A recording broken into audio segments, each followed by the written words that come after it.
This video is brought to you by Squarespace. Shortly before sunset on May 2nd, 1982, the British attack submarine HMS Conqueror fired 3 torpedoes and sank the Argentinian cruiser General Belgrano. It was the largest warship sinking since the Second World War, well, until recently, and the most controversial moment of the Falklands War. In this video, we're going to get to the bottom of why it happened and whether it was justified.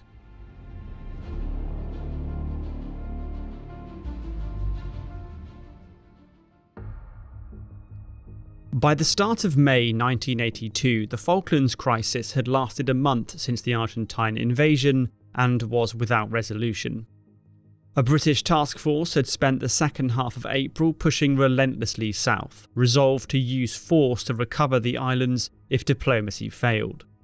The only diversion had been to recapture South Georgia, and the ships involved in that operation returned to the main task force under the local command of Rear Admiral Sandy Woodward on April 29th. As the Royal Navy made its way south, the British government had established a 200-mile maritime exclusion zone around the Falklands, designed to limit Argentine reinforcement by prohibiting any ship from entering on pain of being sunk. As the task force got closer to the islands and the risk of military confrontation went up, at the end of April the UK government increased the strength of its measures. The exclusion zone was expanded to become a total exclusion zone, with aircraft now also prohibited from going near the Falklands. The British task force crossed into the exclusion zone on the night of May 1st. With diplomatic negotiations at an end and now with the full backing of the United States, Britain loudly announced its task force's arrival, launching bombing raids against Stanley and Goose Green airfields and bombarding Argentine land positions around the capital. Argentina responded in kind, launching more than 40 aircraft to engage the British that afternoon and bringing its powerful naval forces into play. From the northwest, in 2 groups, came the bulk of Argentina's naval strength, including the aircraft carrier 25 de Mayo with its Skyhawk attack aircraft. The British had positioned 2 of their nuclear submarines in this area to try and find the carrier, but had not been able to locate it. To the south of the islands, a 3rd group was pushing eastwards, comprising the old cruiser General Belgrano and the destroyers Hipólito Bouchard and Piedra Buena.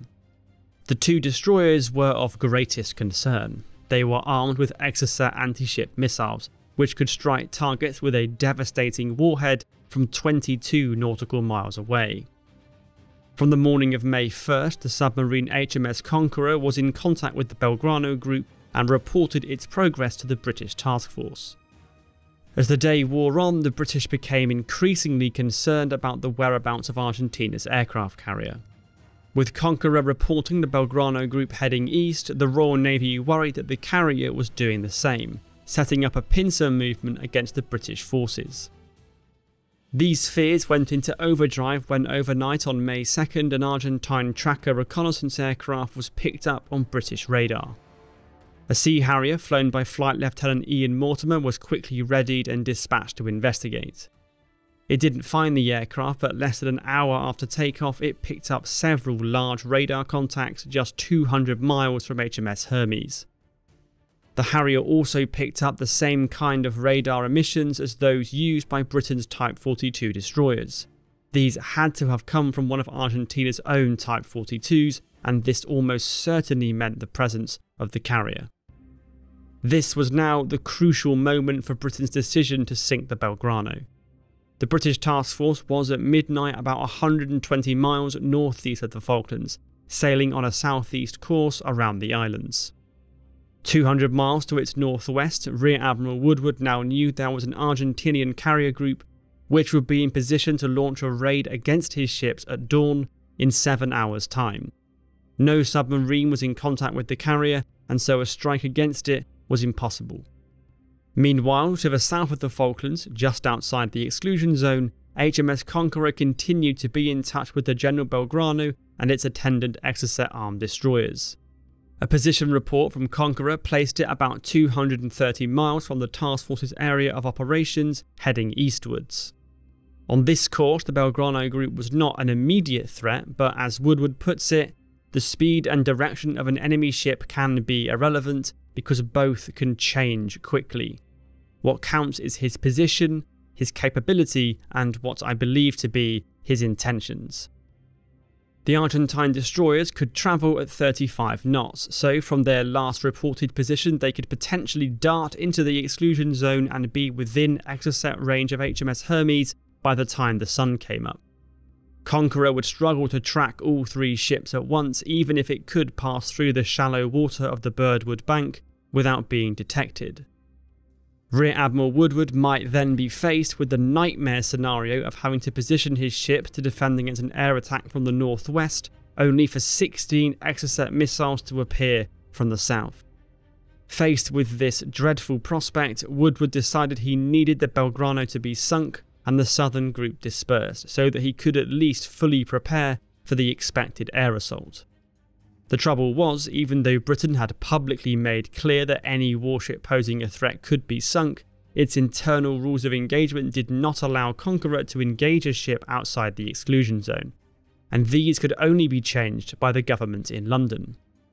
An urgent request for an alteration was quickly sent, and luckily back in London both Vice Admiral John Fieldhouse and Rear Admiral Peter Herbert had reached the same conclusion as Woodward and were putting the wheels in motion.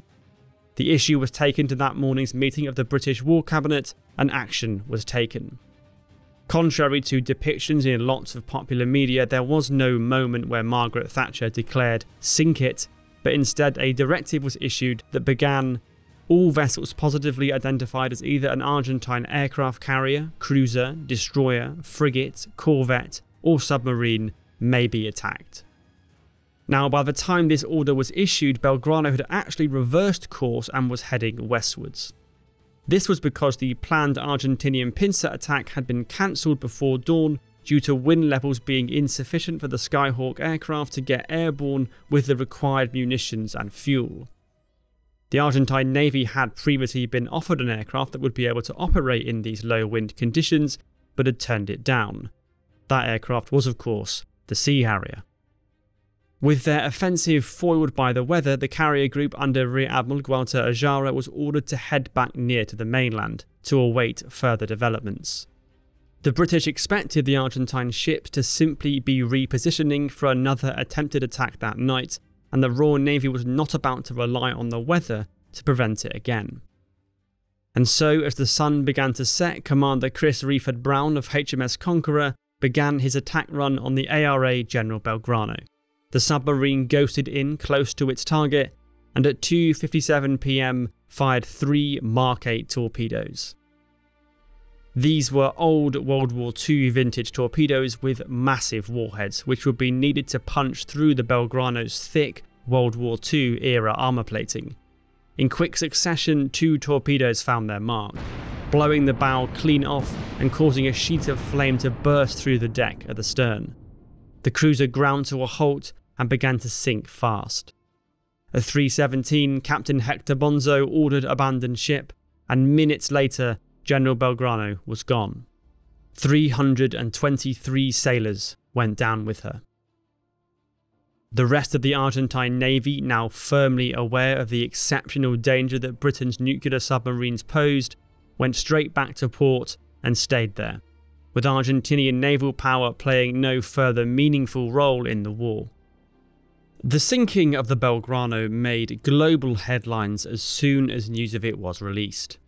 On May 3rd, the Argentine government announced the loss of the cruiser and called its sinking a treacherous act of armed aggression, as it had occurred outside the exclusion zone. To an international audience, the attack on the Belgrano came as a brutal shock, with hundreds of conscript sailors killed without warning by a British submarine. International support for Britain wavered, not helped by its own statements on the sinking being riddled with untruths. The Defence Secretary John Knott referred on May 3rd to the Belgrano closing on elements of our task force, which was only hours away when it was sunk. This was completely untrue. The Belgrano had been heading away from Britain's ships when she was sunk. The British government for years after the sinking was evasive and secretive about the attack on Belgrano, both to the public and to parliamentary inquiries. It's frankly bizarre that they acted like this though. On the face of the information available to the British at the time of the sinking, it's difficult to see what other option they had. To allow hostile naval forces to continually move into threatening positions at will would be to take a colossal risk with their own ships and sailors.